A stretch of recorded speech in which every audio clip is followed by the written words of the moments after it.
সময়ের সাথে পাল্লা দিয়ে বের হচ্ছে স্বৈরাচারী হাসিনার দোসরদের অর্থ লুটের তথ্য। হাসিনার প্রশ্রয়ে সালমান এফ রহমান হয়ে ওঠে অর্থলিপ্সু এক দরবেশ। আওয়ামী লীগের শাসনামলে স্বৈরাচারী শেখ হাসিনার সবচেয়ে আস্থাভাজন কয়েকজনের মধ্যে নাম ছিল সালমান এফ রহমানের। শেখ হাসিনা স্বৈরশাসক হয়ে ওঠার পেছনে অবদান আছে তারও। তবে শেখ হাসিনা দেশ থেকে পালিয়ে ভারতে চলে গেলেও সালমান এফ রহমান আছেন কারাগারে। কম যায়নি তার ছেলে শায়ান এফ রহমানও। টাকার ভারে সব বিলাসিতাকে ছাড়িয়ে ব্রিটিশ বিলাসিতাও বাদ দেয়নি দরবেশ পুত্র শায়ান। দারিদ্র্য বিমোচনে কাজ করার লক্ষ্যে যুক্তরাজ্যের রাজা তৃতীয় চার্লসের হাতে গড়া দাতব্য সংস্থা ব্রিটিশ এশিয়ান ট্রাস্টে £2.5 লাখ দান করেছেন তিনি। টাকা দেওয়ার ঘটনায় আলোচনায় এসেছেন সালমান এফ রহমানের ছেলে শায়ান এফ রহমান। যুক্তরাজ্য ভিত্তিক সংবাদ মাধ্যম দ্য সানডে টাইমস এক প্রতিবেদনে এ তথ্য জানিয়েছে।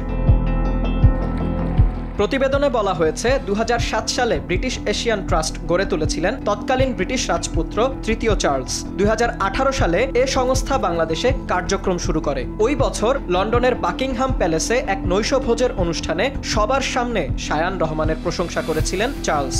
শুধু তাই নয়, তিনি বলেছিলেন, আমি শুধু এটুকুই বলতে পারি যে শায়ান রহমান যে সহায়তা দিচ্ছেন তার জন্য আমি তার প্রতি কৃতজ্ঞ।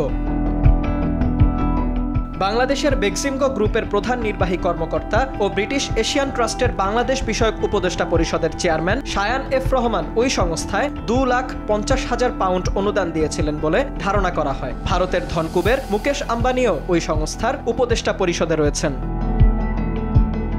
প্রতিবেদনে আরও উল্লেখ করা হয়, চার্লসের দাতব্য সংস্থায় শায়ান এফ রহমানের দেয়া অর্থ ভালো মনে করেই নেওয়া হয়েছিল। এশিয়ার বিভিন্ন প্রকল্পেই সেই অর্থ খরচ করা হয়েছে। আর ব্রিটিশ এশিয়ান ট্রাস্টের একজন মুখপাত্র বলেছেন, শায়ান এফ রহমানের বিরুদ্ধে যেসব অভিযোগ উঠেছে সে সম্পর্কে আমরা অবগত আছি। এছাড়া বাংলাদেশে এ বিষয়ে কী অগ্রগতি হচ্ছে তার উপরও আমরা নজর রাখছি। বাংলাদেশের সাবেক প্রধানমন্ত্রী শেখ হাসিনার বেসরকারি শিল্প ও বিনিয়োগ উপদেষ্টা সালমান এফ রহমানের ছেলে শায়ান রহমান কোথায় আছেন তা স্পষ্ট নয়। বাংলাদেশে সালমানের পাশাপাশি শায়ান এফ রহমান ও তার স্ত্রীর ব্যাংক হিসাব জব্দ করা হয়েছে। তাদের বিরুদ্ধে বাংলাদেশ থেকে $8 কোটি বেশি অর্থ বিদেশে পাচারের অভিযোগ আনা হয়েছে। মূলত কেঁচো খুঁড়তে গিয়ে সাপ বেরিয়ে পড়ার মতোই লন্ডনে শায়ান এফ রহমানের এসব কর্মকাণ্ডের তথ্য বেরিয়ে এসেছে টিউলিপ সিদ্দিকের ব্যবহৃত সম্পত্তির অনুসন্ধান করতে গিয়ে। সানডে টাইমসের অনুসন্ধানে দেখা গেছে, শায়ান এফ রহমান একটি অফশোর ট্রাস্টের মাধ্যমে উত্তর লন্ডনের গোল্ডার্স গ্রিন এলাকায় £12 লাখ দিয়ে একটি বাড়ি কিনেছিলেন।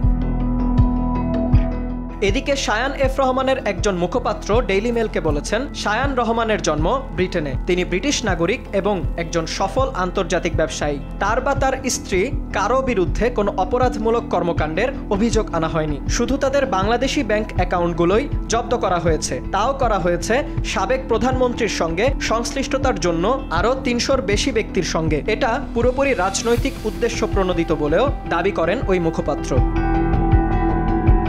বিন ইয়ামিন, RTV।